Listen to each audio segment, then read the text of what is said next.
the Workforce Housing Advisory Committee. Excited to see so many people with an interest in this process and what we're looking to try to do.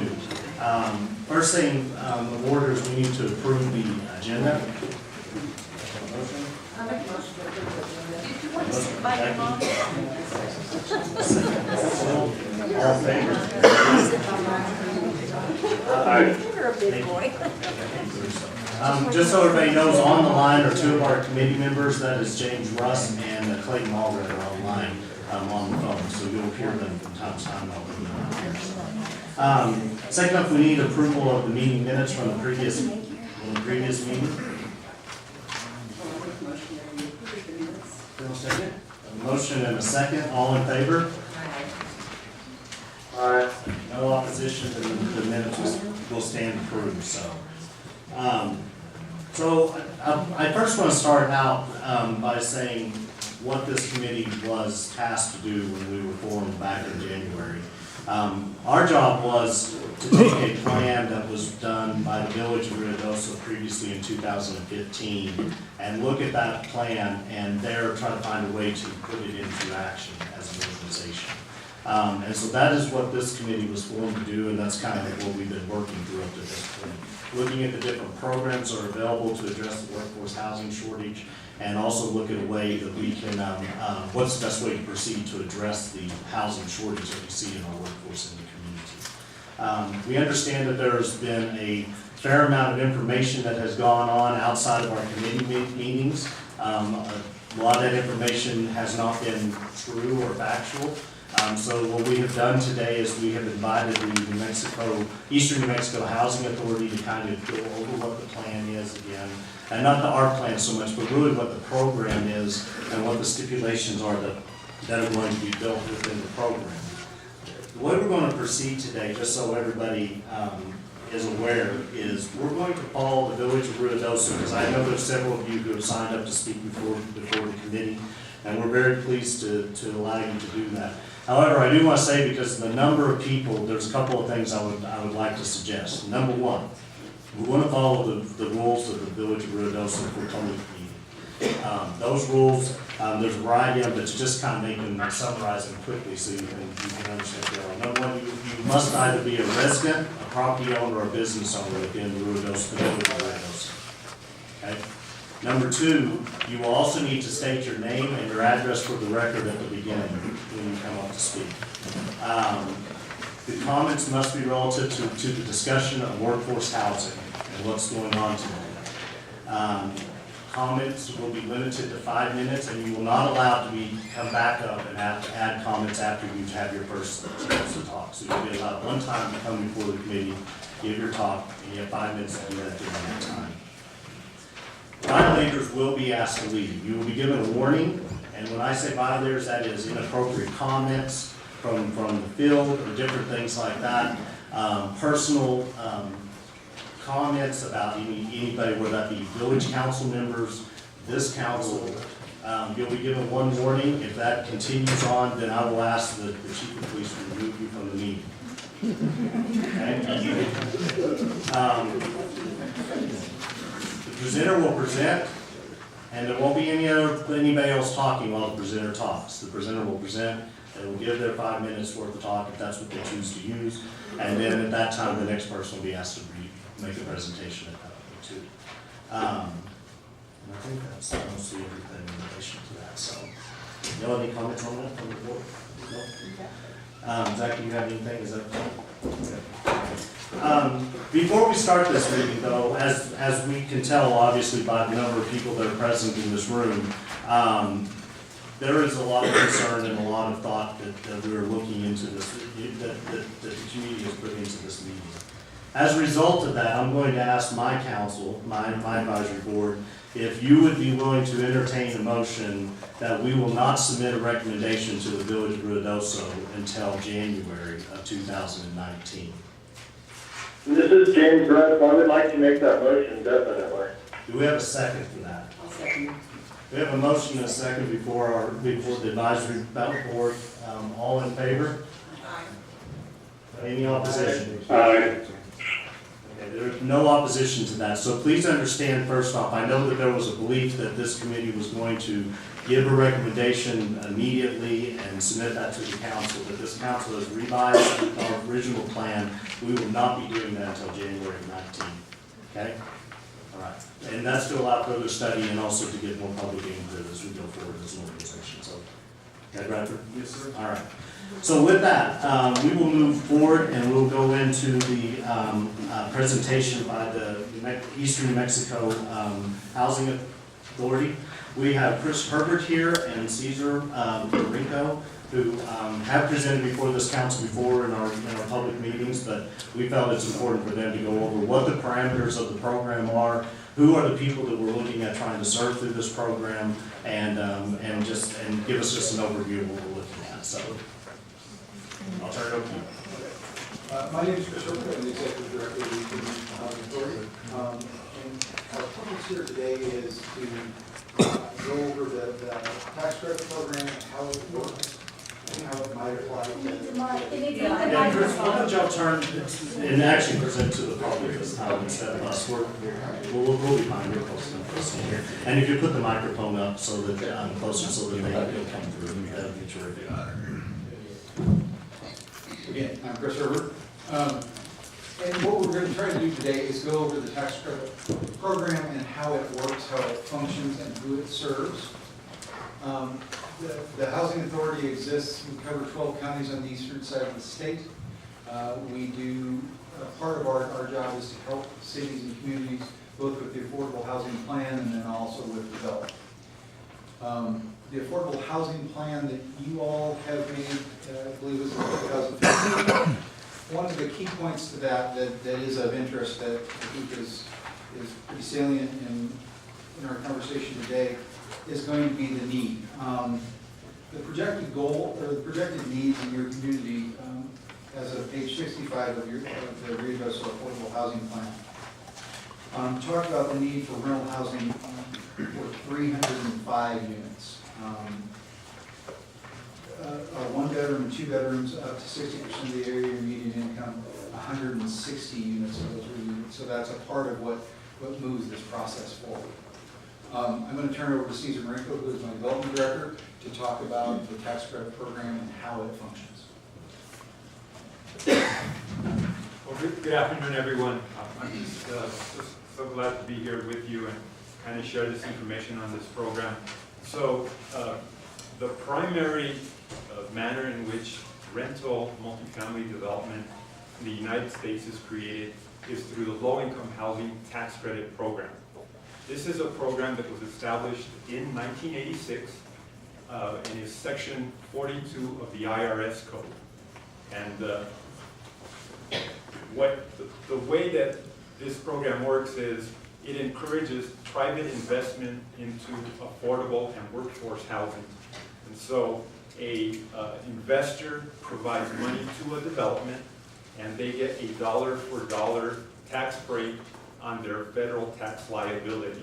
So this has been very successful, as I said, and this is the main way, the primary manner in which workforce rental development is created in all of the United States.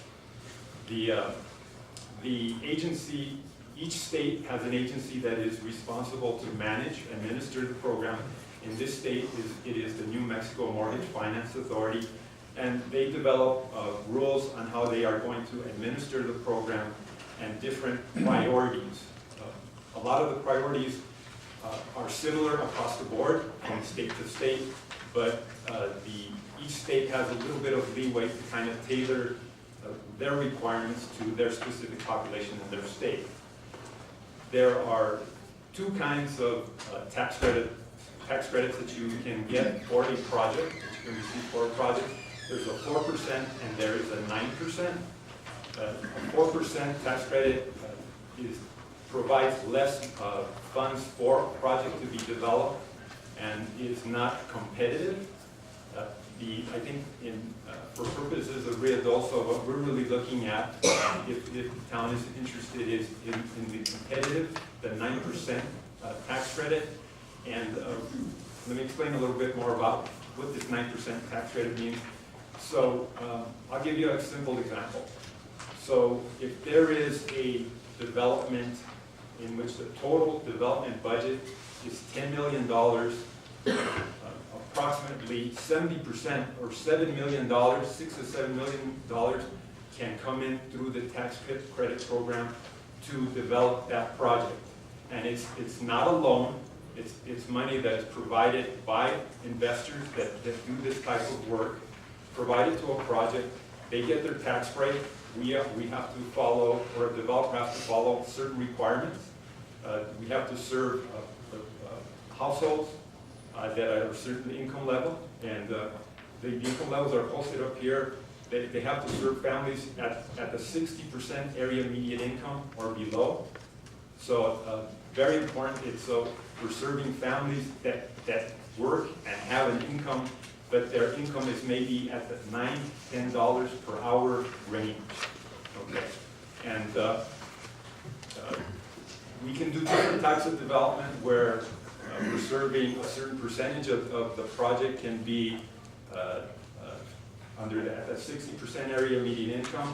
A smaller part could be at market rate where there is no restriction, but we only receive the money to develop the project for that, the part that is built for families at the 60% area median income. Now, in this state, in every state, there's an application round. In our state, the tax credits are based on population size, and so we only have in our state, we're only 2 million people, and that's not large compared to like a New York or California. So we have less credits, but we have one round a year. Application deadline, usually they just changed it recently in mid-February. And so typically developers will put together their projects maybe 6 months before and submit their application to the New Mexico Mortgage Finance Authority. And there's a competitive criteria. Typically, what the state likes to see is that a nonprofit is involved where their mission is to provide workforce housing, okay? They want to see that there is leverage, or say that there's some skin in the project from the developer where they're maybe contributing to the project also. What's very important is location too. These projects need to be in areas that are close to resources, to services, to hospitals, to retail. So transportation is important, and location that be within half a mile, a quarter mile, or less of these types of resources. Because families maybe at the 60% area median income, maybe there's one car to the household, and it just it's more cost effective for families at that income level. Typically, we get in the state of New Mexico 15 to 20 applications a year, and there's only maybe 4 to 6 that are awarded. And so, there's applications that are submitted for all over, all of New Mexico. There's these types of developments, everywhere. I think there's some in El Gordo, Roswell, Albuquerque. They're everywhere.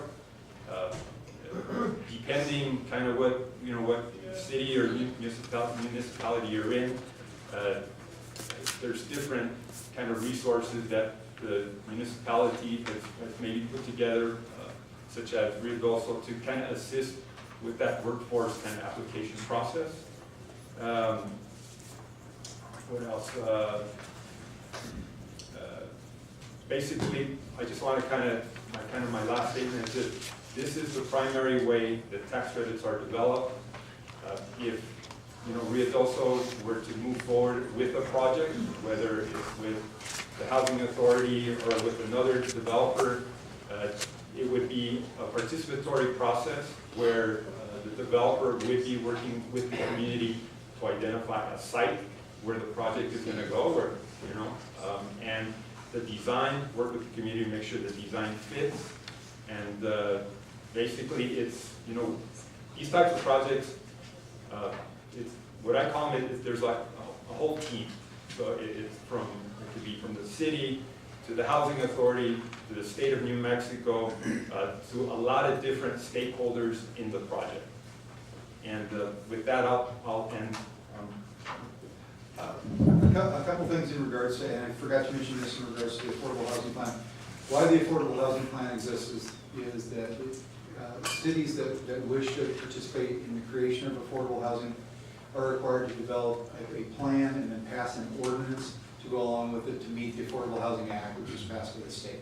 So, and it prevents then the municipality from getting into a conflict in regards to the anti-donation clause of our Constitution, in the state Constitution. So, and then the other thing that I wanted to make clear, and there's been apparently some conversation in the community about this, is that this property was going to have Section 8 vouchers attached to it, and that is not the case.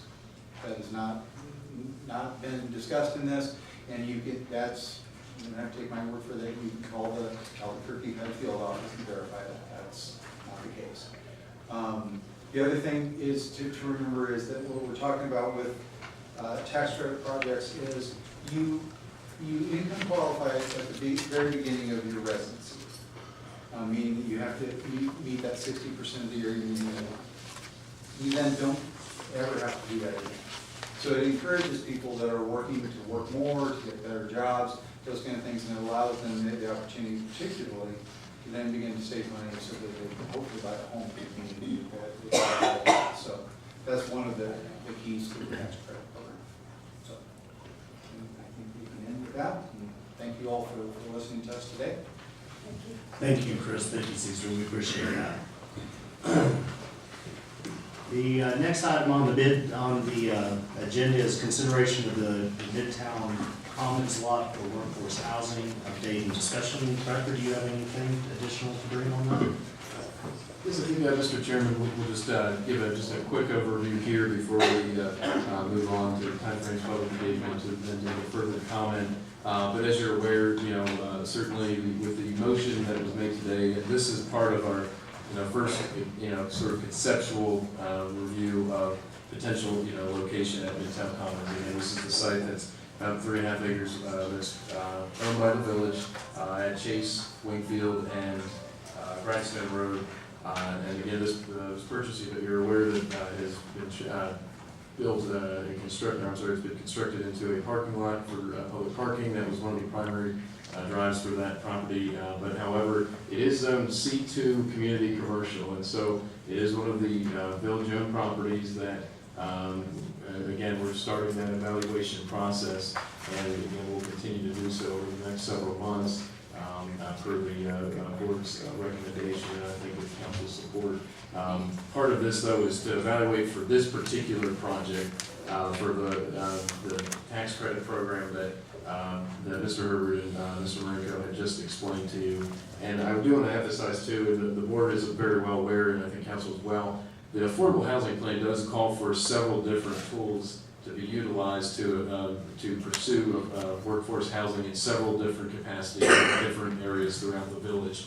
But again, getting to that point, between 350 and 500 units, a deficit exists now for affordable workforce housing. And so I think that's key, and that's why this project or this particular program has been considered by the council and by this advisory board specifically because of its ability to leverage tax credits and investors to have a public-private partnership and deliver a number of units that could be attractive. Now again, that's not to say that there aren't other programs, and there will be. Between the Villages Affordable Housing Trust Fund and also other state and federal programs, there are other means to pursue, and this board and the council will continue to evaluate those programs in addition to the housing tax credit program. So we do want to make that clear too. This is not the sole focus of this particular board. This board is here to help advise and provide information and vet different potential partnerships and different potential programs to be able to deliver a workforce housing solution that this affordable housing plan adopted in 2015 desperately called for. To that end, for the Midtown specific project, again, we'll continue the feasibility study, and I do want to make that clear, this is very in the initial stages here. There's not a design, there's not a site plan or anything like that, so we want to at least make that clear. That those issues will arise if, as time goes on, if there's an interest in partnering or entering into a development agreement, which has not occurred at this point. And at this time, we're evaluating that issue. Some of the items we have started reviewing are, again, with the traffic concerns that have been raised. This particular project, the village has already contacted the Department of Transportation and is already working with its own street departments to assess some of those very legitimate concerns about parking, line of sight, and traffic. On the other hand, too, further analysis will be conducted to ensure that any development of the property meets that obligation, as would be the case if this was developed privately. And I think that's the other key that I just wanted to note, is that because this is zoned C2 community commercial, and I do want to make a note, there is an error on the agenda where it says C3 Midtown. Some of the adjacent properties are zoned C3. This particular property is zoned C2 and has been for some time. Actually, prior to the village acquiring the property in 2015. So we did want to at least make that clear. See, what that means is, what that means for the general public. C2 community commercial is the zoning district that exists on the majority of Meacham and Sutter Drive. So outside of Midtown, your C2 is your somewhat more intensive commercial zoning. And if this was, so some of the permitted uses that would be allowed are anything from gas stations to restaurants to hotels to mini warehouse storages. So there's a number of uses here that are, I would say, are probably more intensive than what could be considered housing. And in fact, one of the reasons this site was started, through this evaluation process was because it is C2, because it actually allows for apartment units and condominiums to be constructed. And so there is no change needed in the zoning code in order to facilitate that.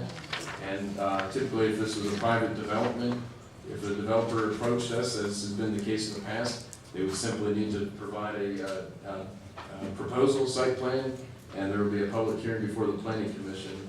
And that would, so the fact of the matter is, we're trying to make this a much more thorough vetting process because this is publicly owned land, but it is a permitted use and within the zoning district. So we do want to at least make that clear and why this particular property is being considered. And so we'll certainly provide more information and continue to do our due diligence and feasibility over the next few months as we evaluate this property.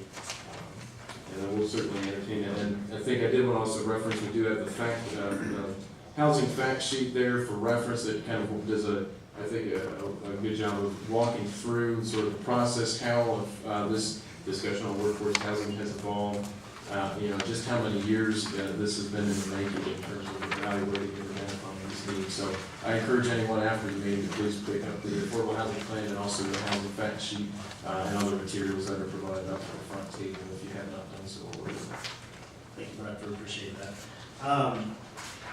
Timeframes of public engagement and application. So as a result of the action of this advisory council at the beginning of the meeting, please understand that there will not be an opportunity to put in for funding or the tax credit program now until, I believe, February of 2020, if I'm correct. Is that correct? Yes. So we're now looking, because of that delay, that we're looking at now a year and a half away before that would be submitted. However, to allow whatever plan we look at going forward to address the workforce shortage needs, that period from January would be the time for the developer to actually look at the property, or whatever that property is that the village chooses, and identify how they can utilize that to put it into the grant application and stuff.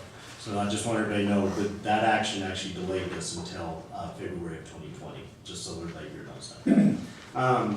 Board member comments. Ireland. Okay. Charles? Clayton? Do you have any comment? Yes, just briefly, I would like to add that and that is to endorse this notion of affordable housing. Through my association with Eastern Mexico University, I had employees that lived in Alamogordo, in Hondo, Capitan, Nogales, Carrizozo, and to a person, they cited the expense of trying to live in Ruidoso as one of the reasons that they lived elsewhere. In my mind, this is a must. Thank you. Thank you, Clayton. James? I'm good. Just so, as part of my comments, I want to state, it is at least my intention, I can't speak for the rest of the council, that we do identify solutions to our workforce shortage. I think that is important for everybody to know. That is my motivation as a fairly significant employer in the community. I think it's very important to understand the dilemmas that I face trying to bring in new people into our community, and we have to find a place for these individuals to live. And so, as Dr. Allred stated, it is something that, it's not something we can keep kicking down the road. It is something that we have to eventually address as a community, or at some point we're not going to have a workforce to address the population that we have here to serve that. So, with that being said, we will go into public comment. Again, let me reiterate, it's a 5-minute time frame. Reverend, you want to keep the time? Yes, sir. Yes, sir. It is a 5-minute comment time period. I would also ask this, because there's quite a few people here, I don't know how many is on the list yet, because I haven't seen it yet. And in the nature and benefit of everybody, we would appreciate that if somebody has already said exactly what you're going to say, there's not really necessarily need to say it again. In fact, we would encourage that if you could have a spokesperson for a group, if there's a group that have a similar thought, that would be better than having multiple people make the same point repetitively. And to that end, after we kind of get through that a little bit and stuff, if you would like, I'd be more than happy to request just a show of hands of those in the area that are either in favor of workforce housing or those who are in opposition to workforce housing coming into the community. Just so we can kind of get a sense as our committee to understand the nature of the population that's here today. So I'm not sure which one to start with, so we'll start here. So the first name on it is Alyssa Craig. Cruz. Cruz, sorry.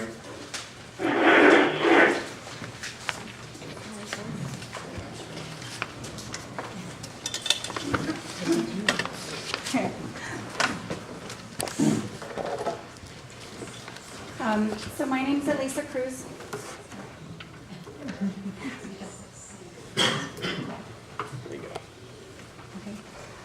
My name is Elisa Cruz, and I'm a resident that lives in the area of Vinfield. And my question is more concerned about the infrastructure with the water. Trying to bring in this many new housing assistance there. We have 3 to 4 water leaks a year in that general area. What are you going to do to support the infrastructure to be able to increase so many more housing units right there? So let me also state this, and I should state at the beginning, we are not going to respond to public comment at this time. Okay. But what we will do is we will take your questions. I'm going to ask that the village take your questions together. They will put together an answer sheet, and we will get back answers on the questions that are posed during public comment. And then my other thought is just, what, I guess I'm still trying to figure out how you're going to fit that many complexes. So it would be nice to, eventually see sort of more of a thought of how that layout might look, and does it have to be so many? Thank you. Next is Nate and Billy Bundo? Sorry. No comment at this No, time. okay, thank you. Mark Stewart.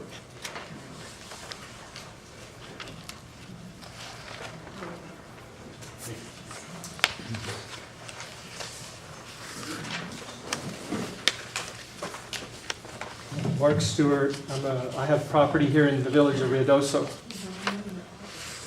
I think I want to thank you as an advisory board because you have a very difficult task. And you all have been working on this many years.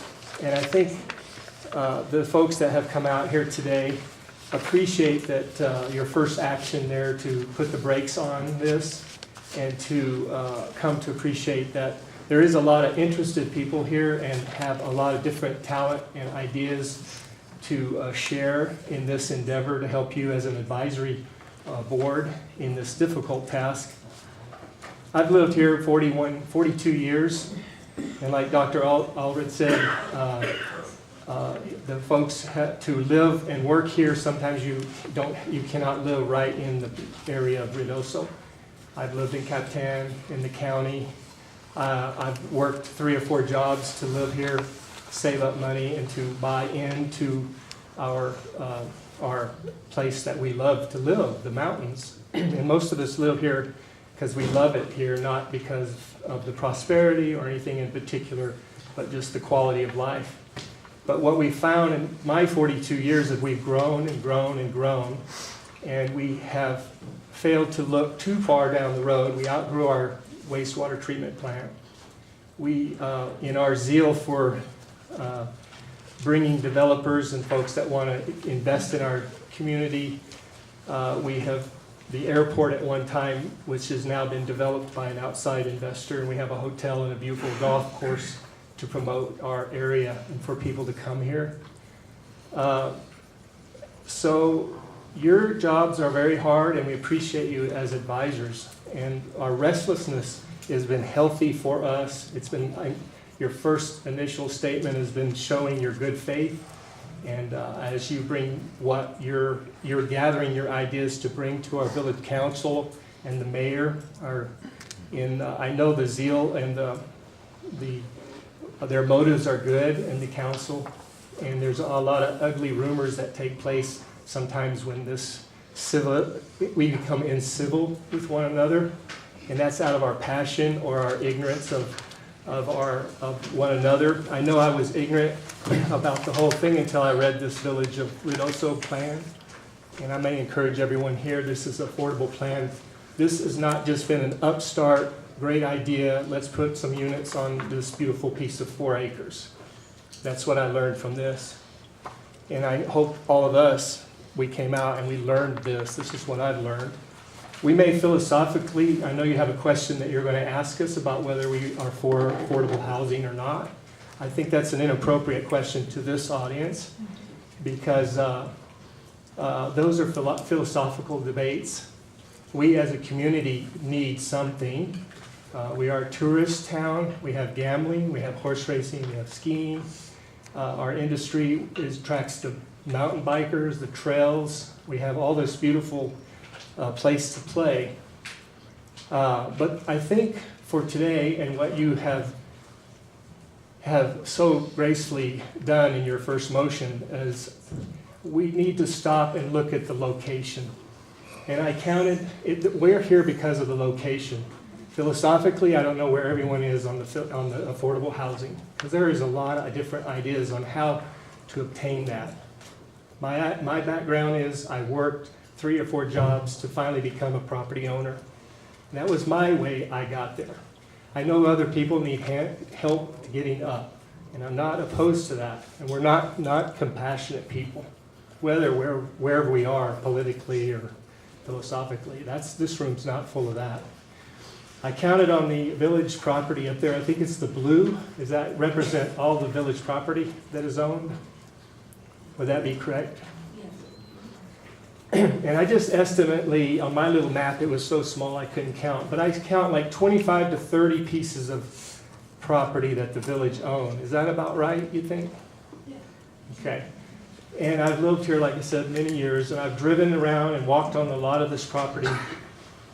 And so maybe I can turn it to speak now in behalf of location. That 3.5, 4 acres is a very beautiful piece of land that sits right on the edge of our midtown and why people come to our community. I think we would want to, from my opinion, is to put something there that will continue to enhance our downtown businesses, the reason that we come to a beautiful coffee shop that Mr. Ponder has built, and other coffee shops, other restaurants and pizza places and dancing and music, and at one time our mayor had a great place to go there at Dreamcatchers. I think something could be really enhanced to complement our downtown. And I know your challenge is about the location. So back to these 25, 30 pieces of land that the village has. And I know it's part of that criteria that these men here that briefly gave us a nice snapshot of how we obtain funding to help us out as a community to get to an affordable housing and make it offered and make it available. So in these 25, 30 pieces of land, I saw that there are potentials out on Ski Run Road. The land may not be exactly level. And Mark, your time's up, so All we right. can wrap up. your Okay, meeting. so in conclusion, please, thank you for letting us have a little more time to look over. And I think most of us are here about the location. And philosophically, I'm not sure where we all are about affordable housing or low-income housing. Thank you. Will Ponder.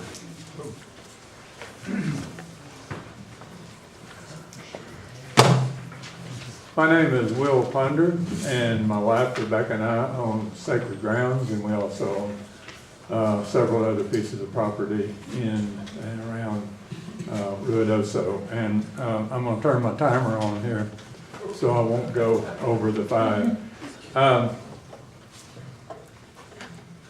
We own Sacred Grounds, and believe it or not, Rebecca gave me permission today to speak for her, which she does not do often or lightly.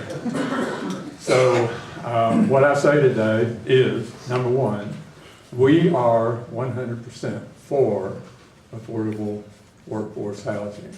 We're 100% for where it's located. We have property to the immediate north, Stutters. We also have residential property on Chase. So one of them is about 400 yards from the proposed site. The other is about 400 feet. So we are for it. And I can tell you that our biggest problem in doing business and having business in Ruidoso is workforce and workforce housing, affordable workforce housing. We employ some 30 to 40 people, and the biggest problem we have is that, hiring 30 to 40 people. It's, we have a concession trailer that we can't even get people to work in it. So you've seen it up there, it's closed most of the time, and that has to do with the numbers of people that we have available to work at our place.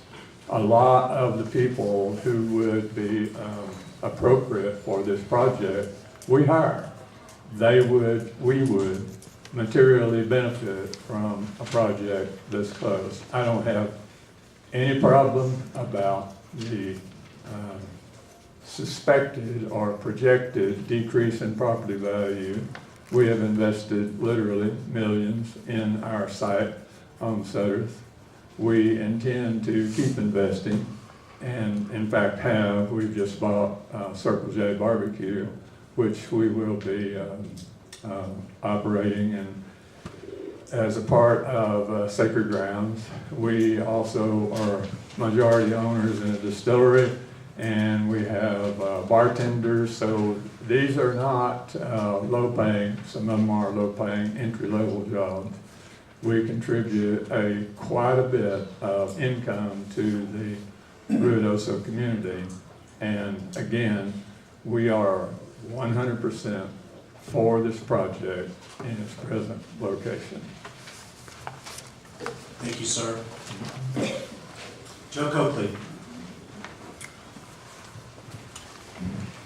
I'm Joe Coakley. I own 2 businesses in town, the Ruidoso Athletic Club and Buckstar LLC. It's around 23,000 square feet of commercial space. I'm also in support of workforce housing. I am not in favor of the location that has been chosen here or is being considered here.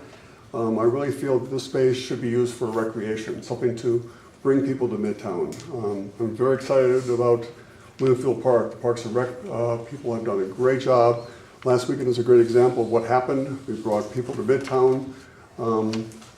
This lot is adjacent to Wingfield Park. I really would like to see something, the amphitheater, it can be a splash pad, it can be a putt-putt golf, anything to bring people to town so they stay here, want to play here, and spend money here. I just don't believe that a housing development on this location would help enhance our location. Thank you. Thank you, Jim. Harry Fawn.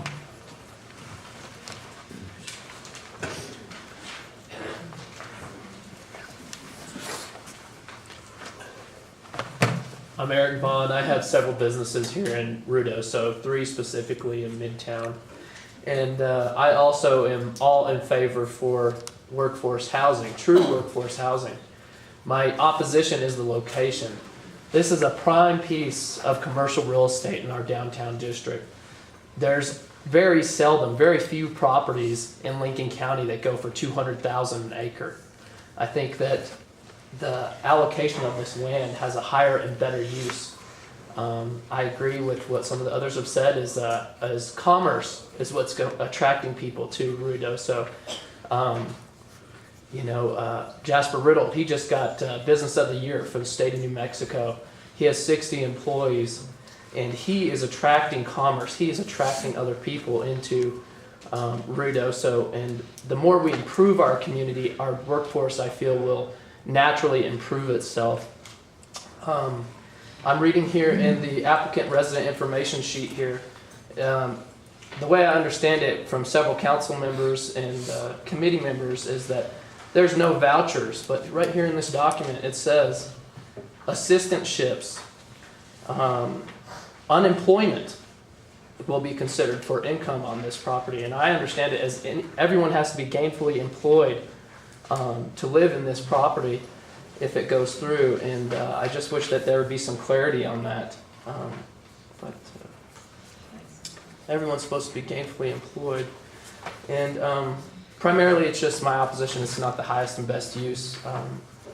Ruidoso's running out of parcels of land like that, and I think it would be better served to be generating commerce in the form of gross receipts tax, lodgers tax, property tax, and be a contributing part of the Ruidoso community.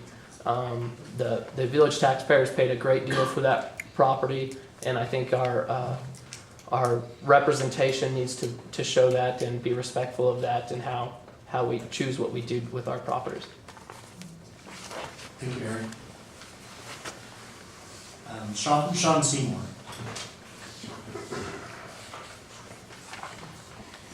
I'm Sean Seymour. I own a small restaurant in Midtown called Chef Sean's Eatery. I'm going to be very brief because a lot of things have been said.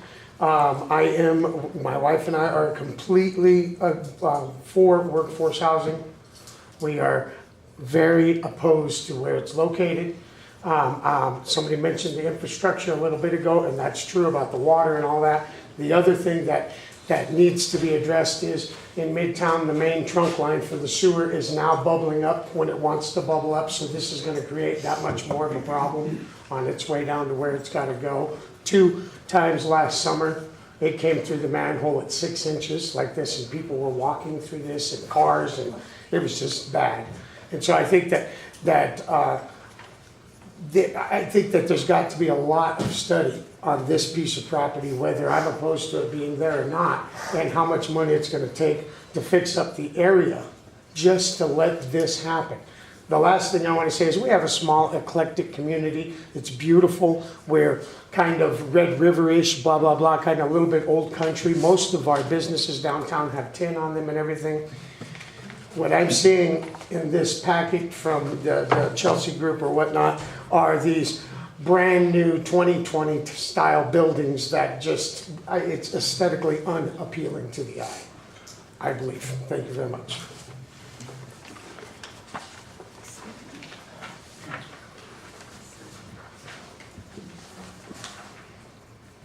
Greg Bishop.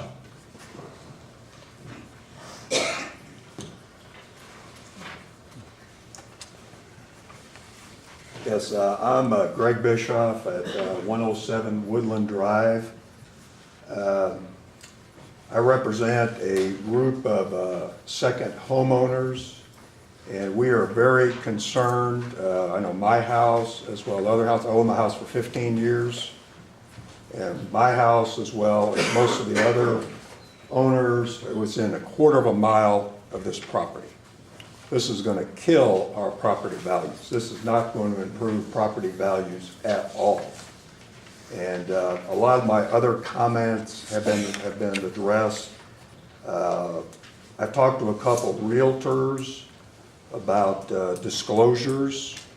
And if you sell your property, we've done some research on the internet, like I said, as well as talking to some realtors. And the way I read it, and from the input I get from the realtors, this would have to be disclosed. You can't just sell this property, sell your property. You're going to have to disclose this, or you're going to get sued. You know, of course, none of us want that to happen. I come from the Houston area, and as you all know, everybody down there is suing everybody else for property, property and stuff. So, we don't want that to happen here. So I agree with some of the other previous comments. This is not the best use of this property. So, thank you. Thank you, sir. Lavinda Thomas.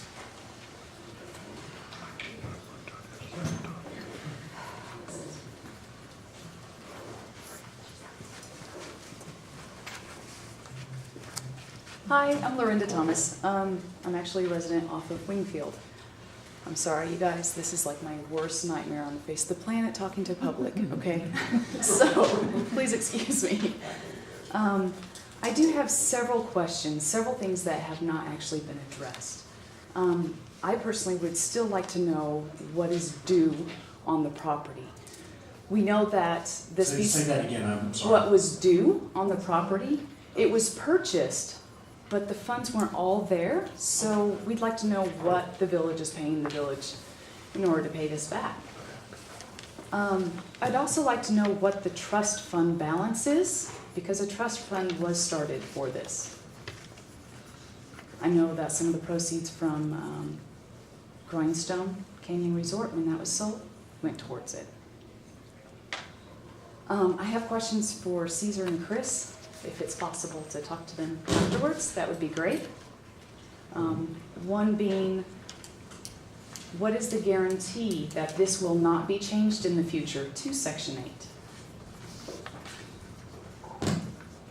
It also was mentioned that there are tax credits, and that was the primary way to get these tax credits. But what are the other ways outside of the primary ways? We're not exactly Albuquerque.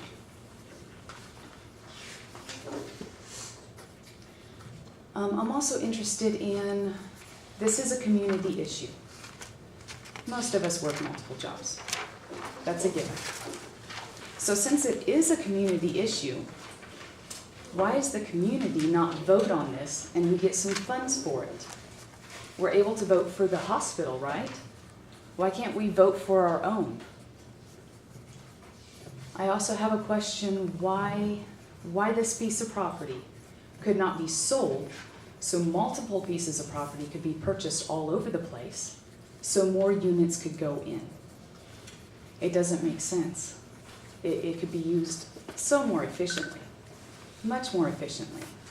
I personally don't think it's a top priority to be in walking distance of a bar.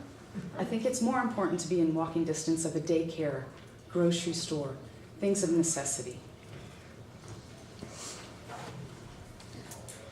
I also noticed on what you pulled up, it was $22,000 to $41,000 a year. Take it, it's a full-time job. There's not a whole lot of people that is described as bottom retail that make $22 to $41,000 a year. Also to think that your own employees are going to be living right by work, you can't discriminate. There's going to be a lot of people applying for these units. You can't say, oh, you're allowed in because you're closer to work, but you're not. That's discrimination. We can't do that. All right? I think that's about it. I think I covered my list. Thank you. Thank you. Terry Blue.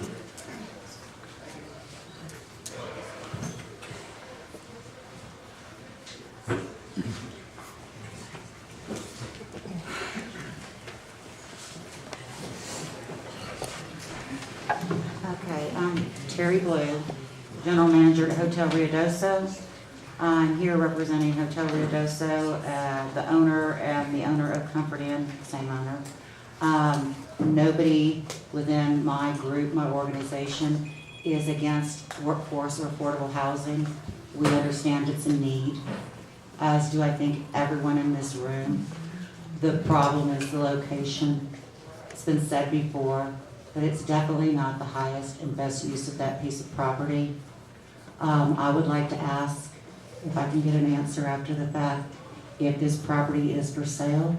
I have 2 people that are interested in purchasing it, and I've been unable to get a price. That's my main question. I think that there are other properties that could be looked at. Unlike Mr. Ponder, between the 2 hotels, we probably have 60 employees as well. And I have no problem with employment. I have no problem with people. I have applications galore. If anyone needs somebody, I can probably hand you 10 to 15 of them right now. So I don't feel that that's actually an issue. Thank you. Thank you.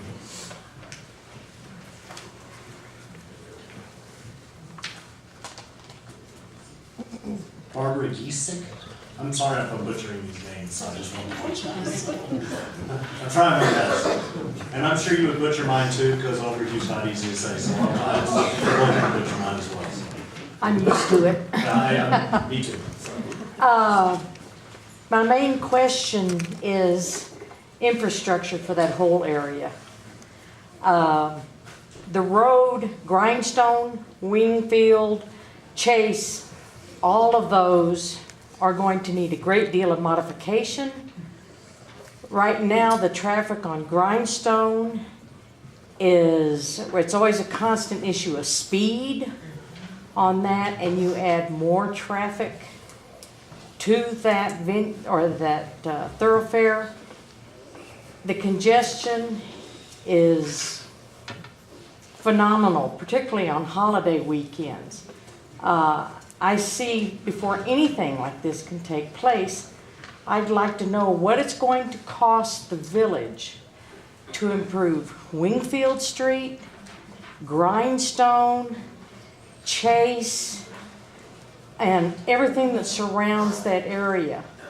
Also, you have people walking around Wingfield Park in the ditch. You're going to put more foot traffic in the area. I just think the infrastructure bills to Ruidoso are going to be outstanding. And it's going to be the taxpayer that's going to be paying for this. And as a taxpayer, I really don't want to see my taxes increase for an establishment that could be located elsewhere. But you're going to increase people in an already congested area. And I think one of the first orders of business is how much is this going to cost us? Low-income housing, I think, yes, Ruidoso needs that. But that location is just not the place to put it. Thank you. Thank you, ma'am. Dr. George Bicker.